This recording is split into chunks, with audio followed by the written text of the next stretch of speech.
What a beautiful morning. I sense fall is in the air, and it won't be long and those bull elk will be bugling. I'm Les Johnson, host of Predator Quest Television. I hope you've enjoyed the article this month in Hunting Illustrated where I'm talking about using a predator call to make a cow elk call, trying to call in bull elk, but actually calling in a lot of predators in doing so.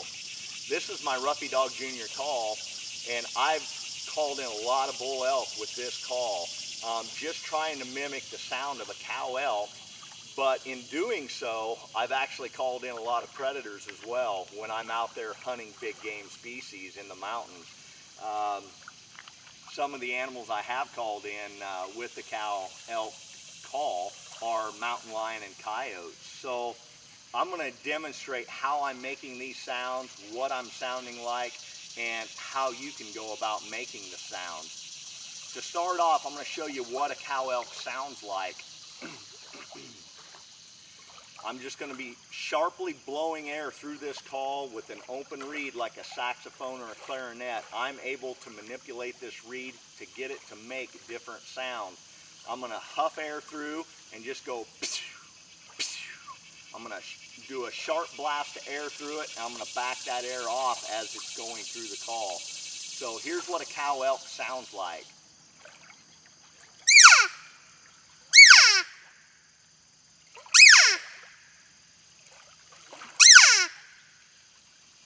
That's how an elk communicates with one another. The cow elk typically talk to one another.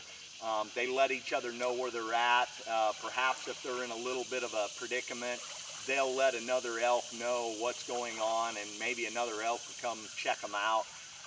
And typically when cow elk talk, that's when you get the bull elk responding as well.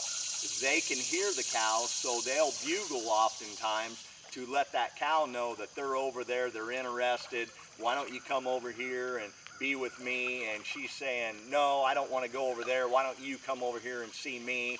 So you get that line of communication going. Predators sit back, they hear these sounds. They know that that elk in that same spot is making a little too much noise, and it's too often, so it sounds like it's in distress. So a coyote or a mountain lion, they want to come check it out as well. Maybe that elk's hurt.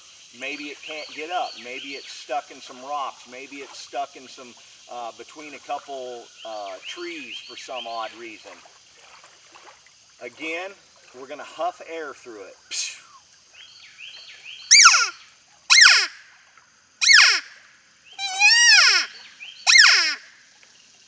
You heard that other sound I threw in there. That's another kind of cow elk talk that I use, and all I'm doing is wavering and changing a cow elk's talk. A typical series for me might be walking in, finding a nice vantage point, and I'm setting high. I draw my bow a few times so I know I can shoot. I use my rangefinder. I range a few clearings. I range a few trees, so I know in my mind, okay, that's 30 yards, that's 22, that's 32. I'm going to put my 30-yard pin in my mind, and that's the one I'm going to use. I've got that all situated. I'm sprayed down with Wildlife Research Center scent killer. I always use some kind of scent elimination when I'm out there hunting elk because the wind tends to swirl so bad in the mountains. And I've had a lot of bull elk coming in, and they catch my wind right at the last moment. I was drawn, they wind me, they're gone. They're never coming back. So you've got all that to your advantage. You sit there, you're all set up. Now you're going to blow on that call. What's it all going to entail and sound like? I listen for a little bit. I sit there, I relax, I listen to see if I can hear any bugles off in the distance, and I look at different objects through the trees so I know when a bull elk comes in, a lot of times they won't make a sound. You won't even hear a twig snap. They sneak in, an animal that weighs over 500 pounds, and they sneak in, and you can't even hear them coming in.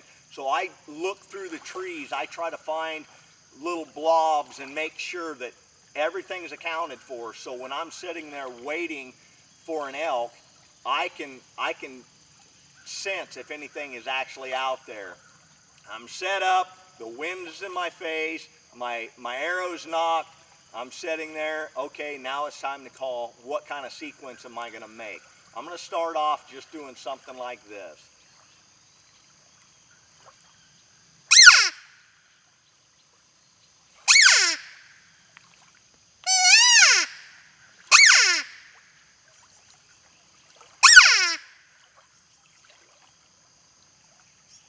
Now I might sit there for 2 to 3 minutes before I ever call again, and I'm going to call somewhat like that again whenever I make my sequence. So I'm not calling too much, but if I have a bull elk respond, he bugles. As soon as he's done bugling, if he's over here, I'm going to point my call that way and just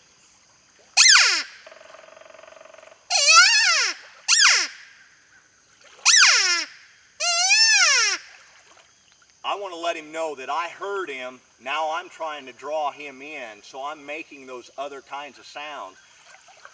Whenever you're sitting there, you don't want to do a lot of moving naturally. I'm sitting there, I'm ready to draw my bow, so I have it sitting on a tree, up against a tree right there with me, and I'm on my knees perhaps. Sometimes I'm standing up, and I don't want to move much because I want to sense anything that's coming in. I want to be ready that I just have to make a slight movement, and here's my bow, it's in my hands. But many times, like I've said, the predators, they either just show up or I've seen them running through the trees to get to me. Sometimes an adult coyote, they're going to come in hard because they don't have a fear in the trees anyway. They know they're safe. So he might run in to check out the situation. He might stop 4 to 5 yards from you, and that's happened many times for me. Good luck out there in the field. Let's get to calling. Try that cow elk call next time you're in the woods.